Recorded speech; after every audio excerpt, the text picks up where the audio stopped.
Bienvenidos a esta webinar de la editorial Coles, cuyo contenido versa sobre la autoría y participación de los delitos contra la hacienda pública.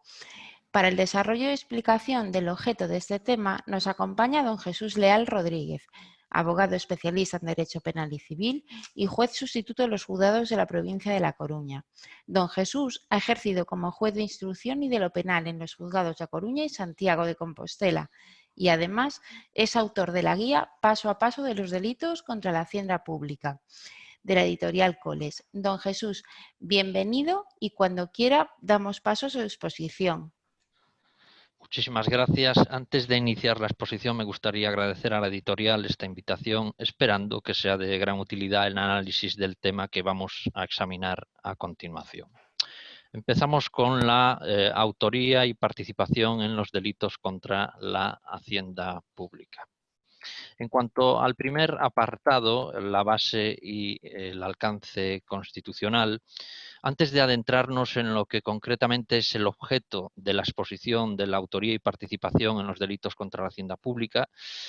creo que es necesario analizar el artículo 31 de la Constitución española, el cual nos va a fijar la incidencia constitucional sobre los elementos de los delitos contra la hacienda pública y más concretamente sobre los aspectos de la autoría y de la participación. En cuanto al artículo 31 de la Constitución, establece, tal y como observamos, que todos contribuirán al sostenimiento de los gastos públicos de acuerdo con su capacidad económica mediante un sistema tributario justo, inspirado en los principios de igualdad y de progresividad, que en ningún caso tendrá alcance confiscatorio. Este mandato constitucional se convirtió en una ineludible tipificación por el legislador dentro de lo que es la parte especial del Código Penal y se procedió a la estandarización de conductas que pudiesen lesionar el interés público recaudatorio. Y así lo entendieron los legisladores en los inicios de la codificación sobre estos delitos. Era pues urgente establecer los mecanismos coercitivos con el fin de garantizar el sistema económico y social del Estado. En cuanto a la tipificación de los delitos contra la hacienda pública, que nos va a servir para entender los aspectos de la autoría y la participación, el último eslabón de reforma legislativa se materializa en la Ley Orgánica 1/2019 de 20 de febrero que modificó el Código Penal y ha tenido como objeto una transposición a nuestro ordenamiento jurídico de la Directiva de la Unión Europea 2017/1371 sobre la lucha contra el fraude que afectaba a los intereses financieros de la Unión Europea a través del derecho penal. En definitiva, que supuso esta adaptación normativa la regularización armonizada de estos fraudes, así como la penalización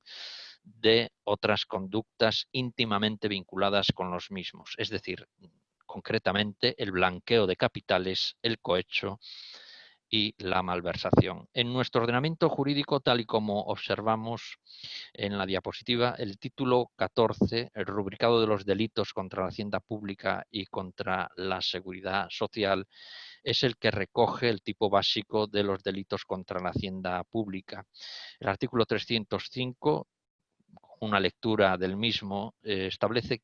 como delitos contra la hacienda pública aquella acción u omisión que defraude a la hacienda pública estatal, autonómica, foral o local, eludiendo el pago de tributos, cantidades retenidas o que se hubieran debido de retener, o ingresos a cuenta, obteniendo indebidamente devoluciones o disfrutando de beneficios fiscales de la misma forma, siempre que la cuantía de la cuota defraudada, el importe no ingresado de las retenciones o ingresos a cuenta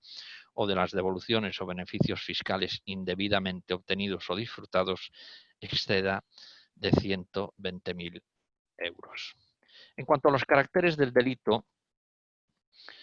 esta nota característica que define los delitos contra la hacienda pública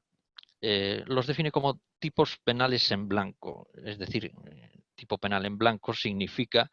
que estos delitos son de necesaria complementación normativa, bien mediante leyes superiores o leyes inferiores, a la que es objeto de interpretación o aplicación. El Tribunal Constitucional, en una sentencia de 4 de octubre del 2010, viene a clarificar que un tipo penal en blanco es como una norma penal incompleta, en la que la conducta, la consecuencia jurídico-penal no se encuentra, y estas son palabras literales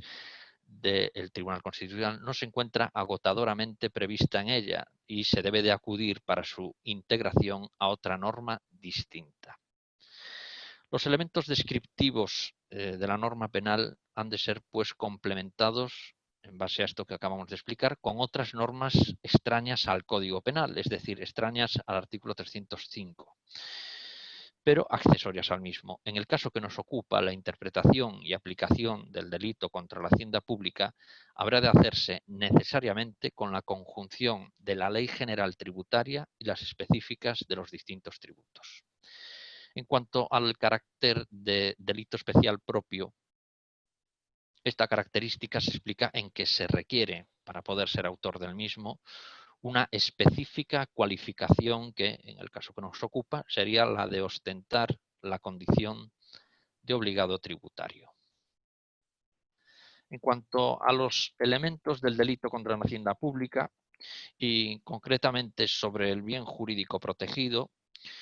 la sentencia del Tribunal Supremo de 18 de diciembre del 2000 declara que el bien jurídico protegido es el patrimonio de la hacienda pública en su manifestación relativa a la recaudación tributaria. Continuando con la jurisprudencia del Alto Tribunal, en la sentencia 27 de diciembre de 1990 se reconoce que el bien jurídico protegido en este tipo de delitos está íntimamente relacionado con nuestro texto constitucional. Concretamente, con el artículo 1.1 que proclama a la justicia y a la igualdad como valores superiores del ordenamiento jurídico, entre otros, y el artículo 31 de la Constitución, en orden a la importancia que los tributos han de desempeñar en un Estado de Derecho, que exige una participación de todos los españoles materializada por la contribución a los gastos públicos, según su capacidad económica, y mediante un sistema tributario justo, de igualdad y de progresividad, tal y como establece el artículo 31 anteriormente citado. En cuanto al sujeto activo, se refiere a cualquier obligado tributario que tenga por obligación el pago de tributos, cantidades retenidas o que se hubieran debido de retener, o ingresos a cuenta, obteniendo indebidamente devoluciones o disfrutando beneficios fiscales de la misma. En cuanto al sujeto pasivo, la hacienda pública sería la hacienda pública estatal, autonómica, foral o local. En cuanto a la descripción del elemento objetivo, tal y como observamos, determina el artículo 305 del Código Penal que el delito consiste en defraudar por acción u omisión a la hacienda pública estatal, autonómica, foral o local, eludiendo el pago de tributos, cantidades retenidas o que se hubieran debido de retener, o ingresos a cuenta de retribuciones en especie, obteniendo indebidamente devoluciones o disfrutando de beneficios fiscales de la misma forma, siempre que en la cuantía de la cuota defraudada el importe no ingresado de las retenciones o ingresos a cuenta o de las devoluciones o beneficios fiscales indebidamente obtenidos o disfrutados exceda de 120.000 euros. Se ha de constatar, pues, tal y como observamos, el animus defraudandi, es decir, reflejado en el dolo o engaño, es decir, en el incumplimiento de los deberes tributarios por parte del obligado a realizarlos. En cuanto al elemento cuantitativo, tal y como observamos, la cuota defraudada ha de determinarse en que se debe de superar los 120.000 euros preceptivos del artículo 305 del Código Penal. Remitiéndonos a la doctrina y a la jurisprudencia, han conceptuado esta cantidad como una condición objetiva de punibilidad, ya que incluso constatándose el dolo en un determinado supuesto de hecho, este no podría calificarse como delito si la cuota defraudada no alcanzase dicha cantidad. Estas son palabras, esto último, de la jurisprudencia del Tribunal Supremo, de la Sala Segunda de lo Penal, sentencia 906/2016, recurso 1753/2015. Vamos a adentrarnos en lo que es el concepto de defraudación. De todas las conductas que hemos analizado con anterioridad y que establecen los delitos contra la hacienda pública del artículo 305 del Código Penal, examinaremos concretamente el concepto de defraudación, pues es el que nos va a ayudar a comprender con mayor enfoque la esfera de actuación de las sociedades y entramados empresariales, que es un aspecto fundamental en el estudio de la autoría y la participación en esta clase de delitos. Jurídicamente y en sentido amplio, se entiende por defraudación aquellos perjuicios económicos producidos de mala fe, evitando el pago de cualquier impuesto de carácter público, tal y como hemos analizado con anterioridad. Se trata, pues, de un tipo penal en blanco y debemos de remitirnos a la Ley General Tributaria, tal y como establecíamos al inicio de esta exposición, y analizar el artículo 184 de la misma ley, donde vienen tasadas una serie de reglas para la calificación de las infracciones tributarias, que asisten todavía más, si cabe, a la apreciación del dolo en quien efectúa la actividad de investigación. Se trata, por consiguiente, de unas pautas de valoración del dolo dirigidas a encauzar jurídicamente el procedimiento por parte de la Administración tributaria, las cuales pasamos a analizar una a una. En cuanto al primer apartado, observamos las anomalías sustanciales en la contabilidad y en los libros o registros establecidos por la normativa tributaria. Se amplía este concepto en la propia ley, considerando anomalía sustancial el incumplimiento absoluto de la obligación de llevanza de la contabilidad o de los libros o registros establecidos por la normativa tributaria. En segundo lugar, la llevanza de contabilidades distintas que, referidas a una misma actividad y ejercicio económico, no permitan conocer la verdadera situación de la empresa. Y en último lugar, establece la ley como anomalía sustancial de la contabilidad la llevanza incorrecta de los libros de contabilidad, de los libros o registros establecidos por la normativa tributaria mediante la falsedad de asientos, registros o importes, la omisión de operaciones realizadas o la contabilización en cuentas incorrectas, de forma que se altere su consideración fiscal. La apreciación de esta circunstancia requerirá que la incidencia de la llevanza incorrecta de los libros o registros represente un porcentaje superior al 50% del importe de la base de la sanción. En segundo lugar, las facturas falsas, tal y como se establece en este apartado, su empleo o justificantes u otros documentos falsos o falseados, tal y como establece la ley, ¿no? Siempre que la incidencia de los documentos o soportes falsos o falseados represente un porcentaje superior al 10% de la base de la sanción. Y en último lugar, la utilización de personas o entidades interpuestas cuando el sujeto infractor, con la finalidad de ocultar su identidad, haya hecho figurar a nombre de un tercero con o sin su consentimiento la titularidad de los bienes o derechos, la obtención de rentas o ganancias patrimoniales o la realización de las operaciones con trascendencia tributaria de las que se deriva la obligación tributaria cuyo incumplimiento constituye la infracción que se sanciona. En cuanto a la autoría y participación, ya adentrándonos directamente en el objeto de estudio, el Código Penal, en el título segundo, libro primero denominado de las personas criminalmente responsables de los delitos, define en el artículo 27 a los autores y a los cómplices como las personas criminalmente responsables de los delitos. Quien comete un hecho delictivo en cualquiera de sus fases de ejecución no tiene el mismo tratamiento dogmático como autor dentro de lo que es el estudio de la política criminal. Y continuando dentro de lo que es la teoría general del derecho penal, el artículo 28 del Código se adentra todavía más en el análisis de la figura del autor, definiéndolo de la siguiente forma. Son autores quienes realizan el hecho por sí solos, conjuntamente o por medio de otro del que se sirven como instrumento. También serán considerados autores los que induzcan directamente a otro u otros a ejecutarlo y los que cooperan a su ejecución con un acto sin el cual no se habría efectuado. En consecuencia, y tras analizar los artículos anteriores, colegimos que el autor puede ser directo, mediato y coautor. Si es directo, será cuando realiza el hecho por sí mismo; cuando es autor mediato, si lo realiza por medio de otro del que se sirve como instrumento; y si es coautor, si lo realiza conjuntamente. Los delitos contra la hacienda pública, como ya sabemos, son delitos especiales propios, elemento este que le otorga al sujeto que realiza el hecho típico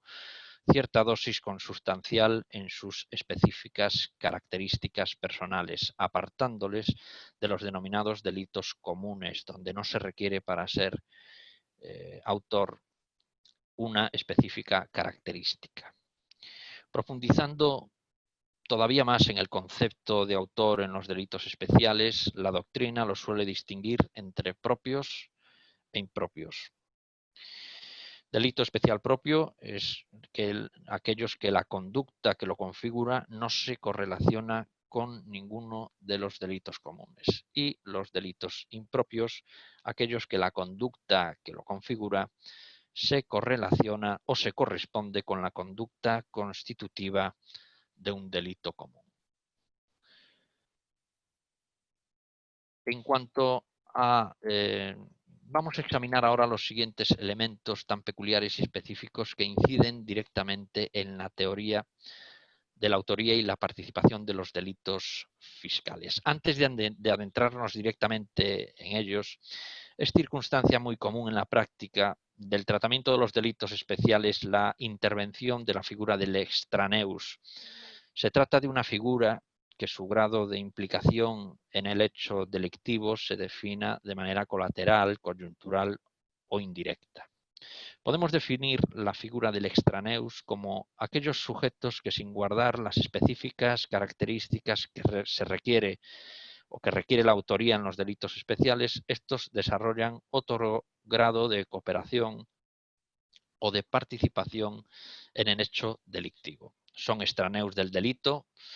el inductor, el cooperador necesario y el cómplice. En cuanto a la teoría del levantamiento del velo, es práctica común en la ejecución de los delitos fiscales la creación y puesta en funcionamiento por parte de los autores de sociedades interpuestas y de carácter instrumental creadas para defraudar a la hacienda pública en la evasión del pago de tributos. Estas circunstancias fácticas, desde los inicios de la persecución de estos delitos, fue de especial preocupación e interés por parte de los juristas, que llegaron a desarrollar técnicamente dentro de su ámbito dogmático unos y jurisprudencial otros, la denominada y ya clásica teoría del levantamiento del velo, que si bien tuvo especial relevancia y consideración desde el comienzo de sus andaduras, hoy en día, con la verificación de la responsabilidad criminal de las sociedades mercantiles, si bien no ha perdido virtualidad, esta ha quedado algo atenuada, tal y como vamos a observar. Se trata, pues, tal y como lo plantea la sentencia del Tribunal Supremo del 20 de mayo de 1996, recurso casacional 1728-1994, se trata, con esta teoría, de desvelar, sacar el velo o levantar una realidad fiscal subyacente con la intencionalidad de evadir obligaciones tributarias. Actualmente se admite de forma general que si la estructura formal y aparente de la persona jurídica se emplea fraudulentamente, los juzgadores pueden prescindir de la forma externa de esa persona jurídica, adentrándose en la interioridad de la misma, es decir, levantando su velo. Esta teoría viene a asegurar un examen real de las estructuras societarias, adentrándose en el sustrato de la persona jurídica. Con esta aplicación de esta teoría se pondrían trabas y obstáculos a los fraudes y abusos que bajo la protección de esta figura se pudiesen haber cometido, dilucidando la verdadera identidad de las personas y los bienes que se amparan bajo su cobertura. Pero si algo caracteriza esta tesis jurisprudencial y dogmática son sus limitaciones, ya que solo debe de ser una técnica utilizada por los jueces y de forma excepcional. Según la doctrina científica, esta teoría no goza evidentemente de un numerus clausus de aplicación o de aplicabilidad de tipos o situaciones en las que se debe de aplicar o adaptar al hecho. Tal es así que el Tribunal Supremo ha venido aplicando esta doctrina a diferentes y variados supuestos de hecho, entre otros cuando se verifica una simulación de la constitución de una sociedad para eludir el cumplimiento de un contrato, por ejemplo, y de igual manera cuando se utiliza a una persona jurídica para ocultar una conducta contraria a la moral o como instrumento de desviación o distorsión en la aplicación de la norma jurídica. En cuanto a la figura de los testaferros, tan importante dentro de lo que es la autoría y la participación en los delitos contra la hacienda pública, si bien esta figura de los testaferros en los delitos fiscales son considerados como partícipes del delito, es contrastada la circunstancia de que la doctrina científica y la jurisprudencia los admite en algunos casos específicos como autores, cómplices o incluso los ha dejado al margen de una resolución de carácter condenatoria con la subsiguiente absolución. Se trata, pues, de la figura del testaferro, un perfil poliédrico en la operatividad del delito fiscal. El Tribunal Supremo, en su sentencia de 26 de mayo del 2004, en la sentencia de la Sala Segunda de lo Penal, recurso 3017/2002, determina que el derecho penal no actúa sobre ficciones, sino sobre hechos acreditados y reales. En otras palabras, si la conducta tipificada es la de dejar de pagar los impuestos a los que se viene obligado por actividades económicas realmente existentes y no ficticias, la condición del fiduciario del acusado contra cuya absolución se formaliza el recurso de casación supone que la titularidad de las acciones era ficticia, que no pagó realmente la compra ni cobró la venta y era titular de las acciones sin las consecuencias económicas derivadas de esa titularidad. En definitiva, y analizando la jurisprudencia del Tribunal Supremo, este hombre de paja, tal y como se llama en la doctrina, tal y como se denomina también por la mayoría de los autores, ofrece la utilización de su identidad en una operación, contrato o negocio jurídico, pero que sus efectos van realmente dirigidos a otra persona. En la mayoría de los casos, quienes se prestan a estos papeles ficticios que configuran al testaferro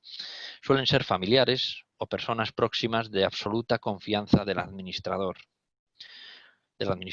real, con la intencionalidad de cometer delitos fiscales, garantizando en cierta medida la disminución del riesgo a ser descubiertos. Si bien el radio de acción del testaferro se encuadra dentro de los delitos contra la hacienda pública, no es exclusiva de estos delitos, pues es muy habitual su descubrimiento o verificación en otro tipo de delitos, como pueden ser los delitos de tráfico de drogas, estupefacientes, sustancias psicotrópicas y en los delitos de blanqueo de capitales. El testaferro puede participar en los delitos contra la hacienda pública de formas delictivas diversas, como hemos dicho con anterioridad y al inicio de la exposición de este punto. Es decir, puede funcionar como autor o cómplice que al arbitrio del juzgador este ha de encuadrarlos en una u otra esfera en función, evidentemente, de la aplicación de las reglas de la lógica y la sana crítica. En cuanto a la figura del cooperador necesario, el artículo 28, párrafo segundo, apartado B del Código Penal, considera también autores los que cooperen en la ejecución del hecho con un acto sin el cual no se hubiera efectuado. Se ha de constatar el acuerdo previo para delinquir, es decir, el denominado pactum scaeleris. La cooperación en el delito requiere la concurrencia de personas ajenas a él que no son consideradas autores en el concepto jurídico más puro de la teoría general del derecho penal, aunque el Código Penal los equipara a tales. Los cooperadores no participan de la ejecución directa del hecho delictivo, pero participan en cierta medida en el mismo. En cuanto al asesor fiscal, el Tribunal Supremo, en su sentencia 24 de mayo del 2017, considera difícil de comprender que la figura del asesor fiscal no sea tenida en cuenta como generadora de responsabilidad criminal en los delitos fiscales dentro de lo que es la figura del cooperador necesario y su análisis. El asesor fiscal puede, en caso de que concurran los requisitos sustantivos para su incriminación y probatorio, ser un componente generador de responsabilidad penal en los delitos objeto de este estudio. Para el análisis de la cuantificación o calificación del alcance de su responsabilidad, la jurisprudencia parte de la base de que el nexo causal entre la actuación del asesor fiscal y el resultado delictivo ha de verificarse en la actividad consultora, asesora o asistencial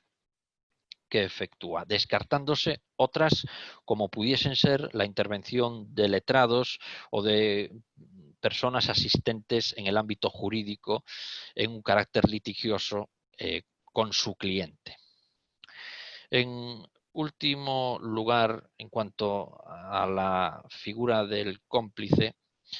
el artículo 29 del Código Penal establece que el cómplice o los cómplices son los que, no hallándose comprendidos en el artículo 28, autores, inductores y cooperadores, cooperan a la ejecución del hecho con actos anteriores o simultáneos. Examinada la lectura del mismo, podría llegarse a la conclusión de que tanto los cooperadores necesarios como los cómplices son figuras afines, pero no iguales. Es cierto que ambos cooperan en la ejecución del hecho delictivo, pero la actuación del cooperador necesario, la doctrina los sitúa en una implicación de mayor grado o relevancia. Sin embargo, la actuación del cómplice se encuadra, a entender de la jurisprudencia, en actos de carácter periféricos, secundarios, colaterales o auxiliares. Pasando a la figura del inductor, el Tribunal Supremo, en su sentencia del 2 de diciembre del 2008, ha establecido que para verificar la inducción en un hecho delictivo han de concurrir los requisitos siguientes. Primero, que la influencia del inductor ha de incidir sobre alguien que previamente no está decidido a cometer la infracción. La incitación ha de ser intensa y adecuada, de forma que motive suficientemente al inducido a la perpetración del hecho deseado. En tercer lugar, que se determine a un ejecutor concreto y a la comisión de un delito concreto, que el inducido realice efectivamente el tipo delictivo que ha sido incitado y, en último y quinto lugar, la jurisprudencia del Tribunal Supremo requiere, para la verificación de la figura del inductor, que el inductor haya actuado con la doble intención de provocar la decisión criminal y que el crimen efectivamente se ejecute. En cuanto a la última figura del partícipe a título lucrativo, es preciso, antes de proceder a analizar la misma, su naturaleza jurídica, determinar que una lectura al artículo 122 del Código Penal, donde se recoge la configuración normativa del partícipe a título lucrativo. El artículo 122 del Código Penal dice que el que por título lucrativo hubiere o se considera como partícipe a título lucrativo el que por título lucrativo hubiere participado de los efectos de un delito estará obligado a la restitución de la cosa o al resarcimiento del daño hasta la cuantía de su participación. La doctrina científica excluye al partícipe a título lucrativo de la figura del responsable penal y la jurisprudencia del Tribunal Supremo lo configura como un partícipe del delito, pero no en el delito. Es decir, al partícipe a título lucrativo se le presume un desconocimiento absoluto del hecho delictivo, pero ha de venir determinada en el fallo de la sentencia su configuración como tal. Y en los fundamentos jurídicos de la misma ha de constar, evidentemente, argumentación bastante que lo determine del mismo modo. Es bastante clarificadora la sentencia de la Audiencia Provincial de Palma de Mallorca del 17 de febrero del 2017, conocida como sentencia del caso Nos, recurso 58/2015, que respecto a la figura del partícipe a título lucrativo determina los siguientes requisitos. 1. Que exista una persona física o jurídica que hubiera participado de los efectos del delito en el sentido de haberse aprovechado de ellos por título lucrativo, por lo que quedan excluidas las adquisiciones en virtud de negocios no susceptibles de esta calificación jurídica. En segundo lugar, para la verificación de esta figura, el adquirente debe de tener meramente conocimiento de la adquisición e ignorar la existencia de la comisión delictiva de donde provienen los efectos, a fin de impedir la aplicación del crimen receptationis en el concepto de autor, cómplice o encubridor. Y en último lugar, la valoración antijurídica de la transmisión de los objetos y su reivindicabilidad se ha de hacer de acuerdo con la normativa que regula el tráfico jurídico, y la determinación del resarcimiento se realizará en virtud de la cuantía de la participación. Continuando con la autoría y participación en los delitos contra la hacienda pública, es necesario adentrarse en la responsabilidad criminal de las sociedades mercantiles. Una novedad que en el año 2010 nuestro sistema penal incorpora la responsabilidad criminal de las personas jurídicas, teniendo su fundamentación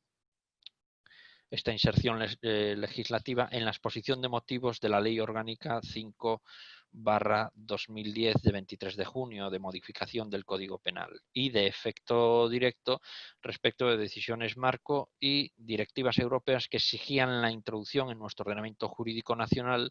de sanciones a las personas jurídicas en relación a determinados delitos. En cuanto al análisis de esta figura y la incidencia de las empresas y sociedades mercantiles en la autoría, participación en los delitos contra la hacienda pública, se ha de examinar ciertos requisitos. Uno, la plena confirmación de que la empresa o entidad es un posible foco de relaciones delictuales. En segundo lugar, la necesidad de establecer resortes incriminatorios o a socios, administradores, altos directivos en la prevención y detección de comportamientos delictivos en el seno de la entidad, y la necesidad de imputación de las personas jurídicas con el fin de incrementar la eficacia del proceso penal, evitando la impunidad de conductas delictivas de gran habitualidad en el seno de sociedades o empresas. En cuanto a los modelos de imputación de la responsabilidad penal de las personas jurídicas, estos modelos de imputación de la responsabilidad criminal de las personas jurídicas han quedado consolidados en el artículo 31 bis, apartado primero, determinándose que las personas jurídicas serán penalmente responsables de los delitos cometidos en nombre o por cuenta de las mismas y en su beneficio directo o indirecto por sus representantes legales o por aquellos que, actuando individualmente o como integrantes de un órgano de la persona jurídica, están autorizados para tomar decisiones en nombre de la persona jurídica u ostentan facultades de organización y control dentro de la misma. De los delitos cometidos en el ejercicio de actividades sociales y por cuenta y en beneficio directo o indirecto de las mismas, por quienes, estando sometidos a la autoridad de las personas físicas mencionadas en el apartado anterior, han podido realizar los hechos por haberse incumplido gravemente por aquellos los deberes de supervisión, deberes de vigilancia o deberes de control de la actividad, atendidas las concretas circunstancias del caso. Se trata de un sistema de numerus clausus que, según la Fiscalía General del Estado en su circular 1/2011, en los dos párrafos del apartado primero del artículo 31 bis del Código Penal, se establece un mecanismo normativo de atribución de la responsabilidad por transferencia o de tipo vicarial. Según el Ministerio Público, los dos modelos de imputación de la responsabilidad de las personas jurídicas anteriormente analizados se basa en el siguiente esquema. El primero deriva de la responsabilidad penal a la persona jurídica, entendiendo que ésta se materializa en la actuación de una persona física y que la incrimina con su previa actuación delictiva. Como presupuesto a esta conducta se ha de constatar una conexidad entre el acto y la persona. En caso de inexistencia de este enlace dogmático, la responsabilidad de la persona jurídica sería constitucionalmente objetiva. La principal dificultad para determinar la responsabilidad por transferencia, la responsabilidad indirecta o derivada o de tipo vicarial, como determinamos con anterioridad, o por representación, radica en delimitar qué personas físicas pueden comprometer con su comportamiento delictivo a la sociedad, empresa o entidad. En cuanto al segundo modelo,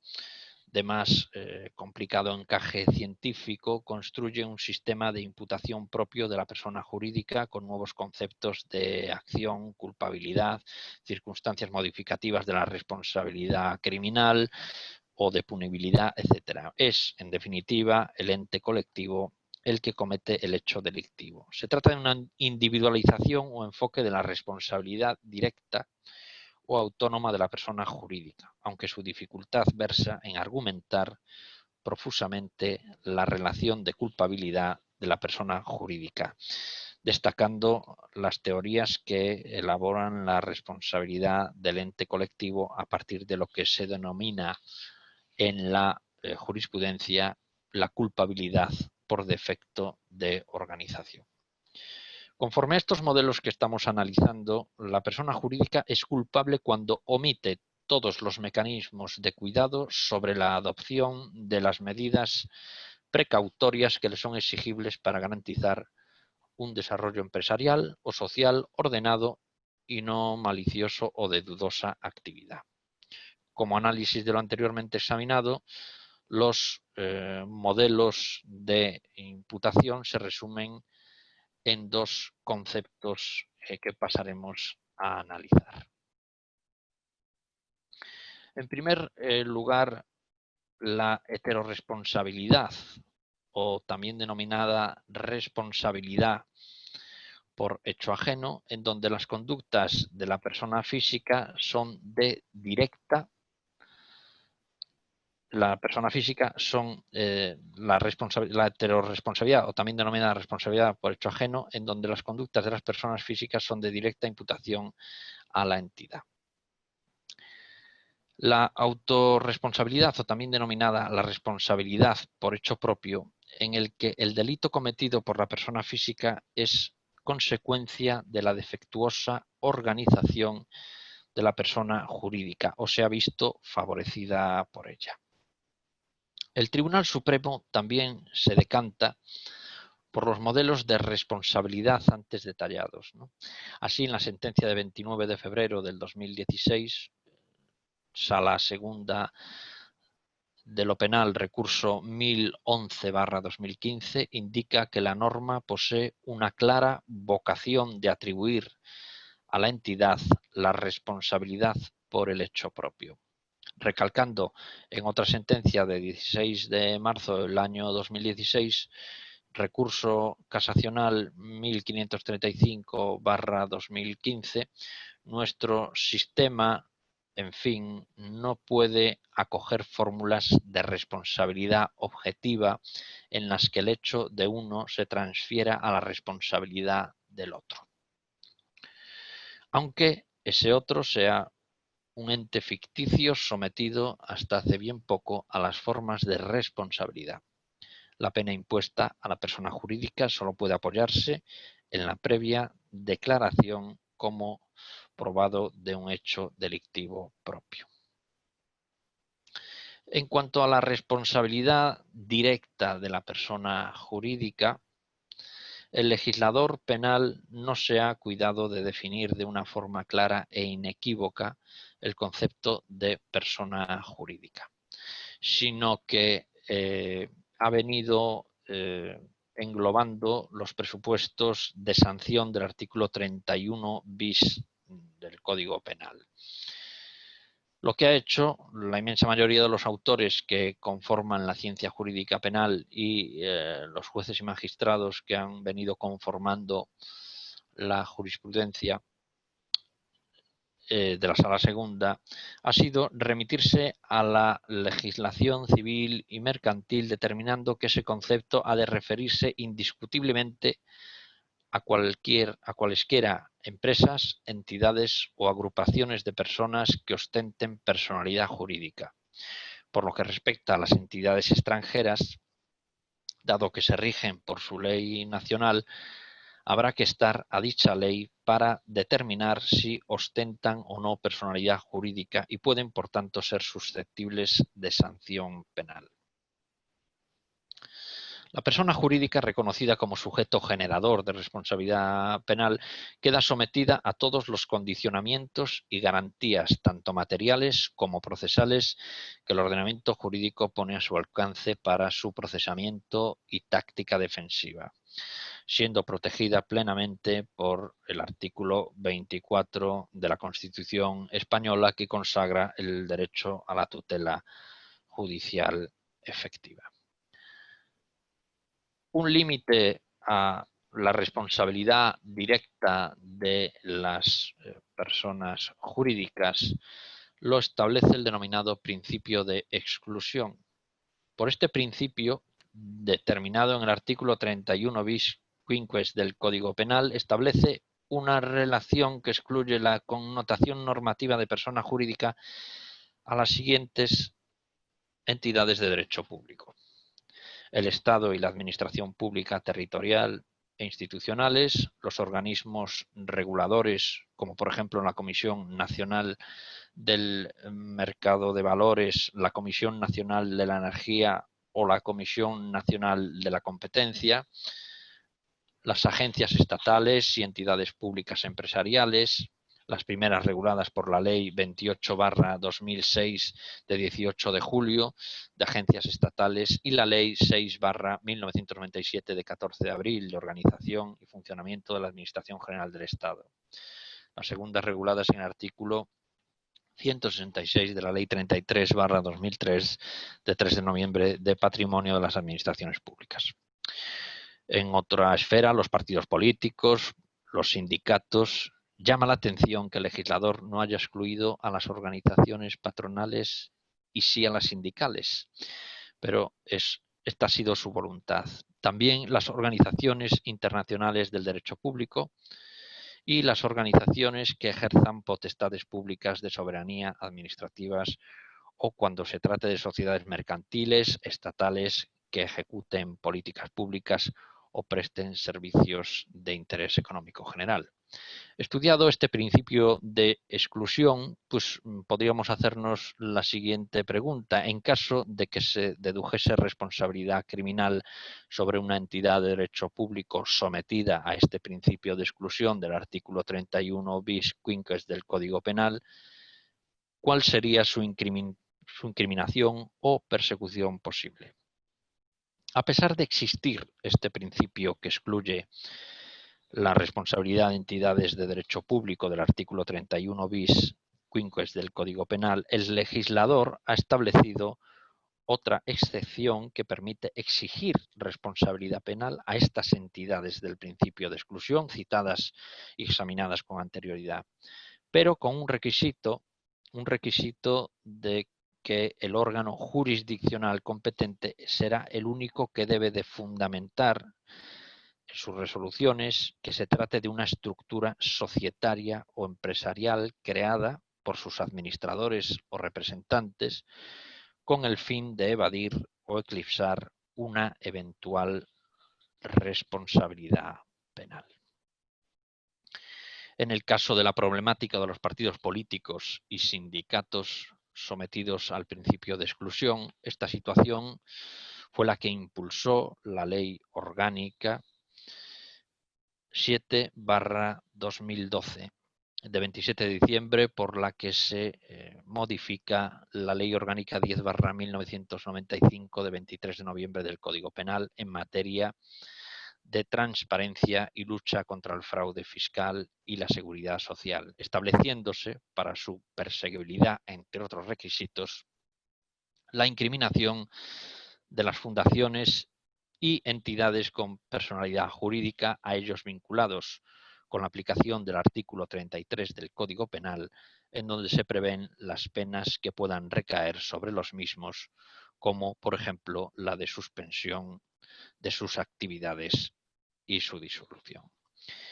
Y hasta aquí la exposición sobre la autoría y participación en los delitos contra la hacienda pública. Gracias por vuestra atención. A Buenas usted, tardes. a usted, don Jesús, como siempre un placer contar con su colaboración. Le agradecemos muchísimo su intervención en este webinar donde se analizan las conductas delictivas contra la hacienda pública. Muchísimas gracias a vosotros y ha sido un placer. Gracias. Gracias.